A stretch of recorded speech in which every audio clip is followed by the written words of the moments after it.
الشیطان الرجیم بسم اللہ الرحمن الرحیم۔ عزیزان من، آج جولائی 1981 کی 31 تاریخ ہے، رمضان المبارک کا آخری جمعہ۔ درس قرآن کریم کا آغاز سورہ زخرف کی آیت 33 سے ہو رہا ہے، 43/33۔ ایک معذرت کی ضرورت محسوس کر رہا ہوں۔ یوں تو میں بہت عرصے سے مستقلاً بیمار چلا آ رہا ہوں، اور پچھلے دنوں کچھ شکایات میں شدت ہو گئی۔ کچھ اس کی وجہ یہ بھی ہوئی کہ میں جو معمولاً کچھ چھٹی کیا کرتا تھا ہر سال، اس سال وہ بھی نہیں کی۔ تو احباب نے اگر درس میں کچھ نصاحت محسوس کی ہو تو اس کے لیے مجھے معذور سمجھیں۔ اب کچھ بہتر ہو رہا ہوں، اللہ تعالیٰ اس کو توفیق دے۔ سابقہ درس میں بات اصولی قرآن کے معاشی نظام کی سامنے آئی تھی۔ بڑا اہم بنیادی مسئلہ ہے۔ آخر میں کچھ وضاحت تھی جو وقت کی کمی کی وجہ سے سامنے نہ لا سکی، تو میں سلسلہ کلام وہیں سے شروع کرتا ہوں۔ یہ کمیونزم کا اور اسلام کے معاشی نظام کا مسئلہ ہمارے ہاں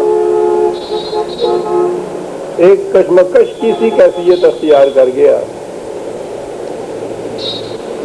جہاں تک میں نے دیکھا، بہت کم تھے کمیونسٹ جنہیں یہ پتا تھا کہ کمیونزم کیا ہوتی ہے، اور ہمارے ہاں قرآن کا معاشی نظام تو شاید پہلی دفعہ وہ بھی نظری طور پر لوگوں کے سامنے آیا،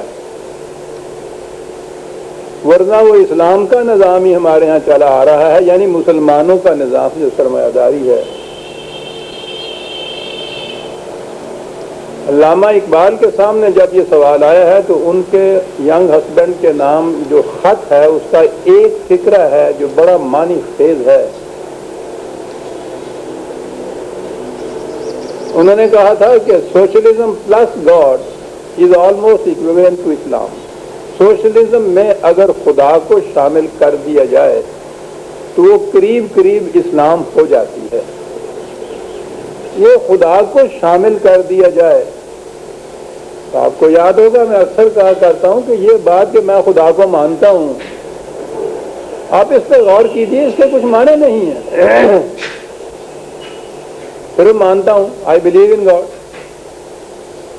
تو یہ فرق کیا ہے؟ اتنا بڑا فرق جو اقبال جیسے مفکر نے، اور وہ قرآنی بصیرت کا حامل تھا، کہ اس میں خدا شامل کر دیا جائے تو اسلام کے قریب قریب برابر ہو جاتی ہے۔ کمیونسٹ بھی اس کے بعد انہوں نے بھی کہنا شروع کر دیا، اور ان میں تھے بھی ایسے جنہوں نے کہا کہ ہم تو خدا کو مانتے ہیں، تو اس لیے ہم تو اقبال کے فارمولے پہ پورا اترتے ہیں۔ خدا کو ماننے کے معنی کیا ہے؟ جس مقام پہ مارکس آ کر رکا تھا وہ بڑا نازک مقام تھا۔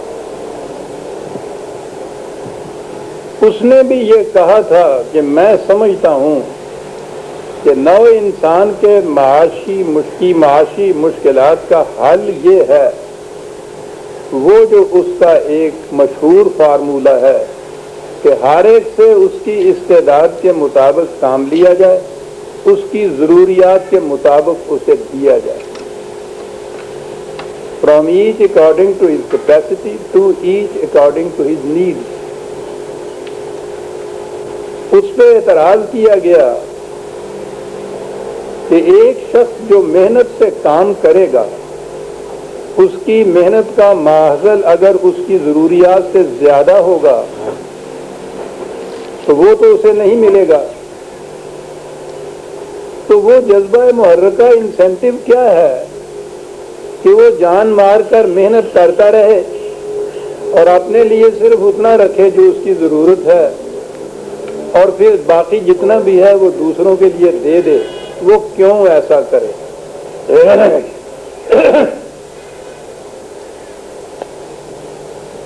اس اعتبار سے میں دیکھتا ہوں کہ مارکس دیانتدار شخص تھا،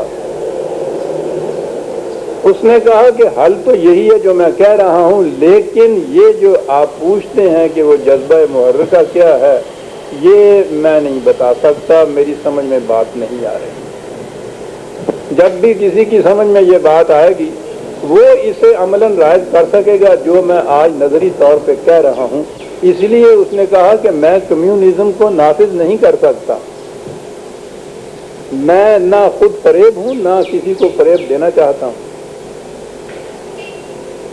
لمبی کہانی ہے، اس کی اپنی پارٹی کے اندر اس کے اوپر بہت لے دے ہوئی اور بہت سے ممبر اس کو چھوڑ کے چلے گئے۔ اس نے کہا کچھ بھی ہو، بات یہ ہے وہ جذبہ محرکہ جو ہے وہ خدا پر ایمان پیدا کرتا ہے، اور بات پھر وہی آ گئی کہ خدا کو ماننا جو ہے وہ تو بات نہیں، خدا کا ماننا کیا ہے، لمبی چوڑی بات نہیں۔ پچھلے درس میں جو بات آئی تھی سامنے وہ ہے خدا کو ماننا۔ قرآن نے کہا یہ ہے کہ جتنے وسائل رزق ہیں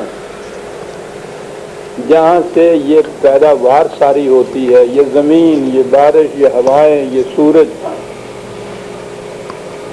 یہ سب کی سب خدا کی طرف سے بلا مزد و معاوضہ بلا قیمت ملی ہے تمام نوع انسان کے لیے۔ اسے بھی اس نے اپنی نعمت کہا ہے، اور اس کے بعد کہا کہ انسانوں کے اندر جو صلاحیت ہوتی ہے اکتساب رزق کی، جسے اس نے کیپیسٹی کہا تھا، from each according to his capacity, اس کی صلاحیتوں کے مطابق کام لیا جائے۔ تو کام کرنے والے کے دل میں جو اعتراض پیدا ہوا تھا وہ یہی تھا کہ صلاحیتیں مجھ میں بہت زیادہ ہے، ان کی بنا پہ میں جو کام کرتا ہوں اس کا ماحصل میری ضرورتوں سے زیادہ ہے۔ دوسری چیز ہے انسان کی صلاحیتیں۔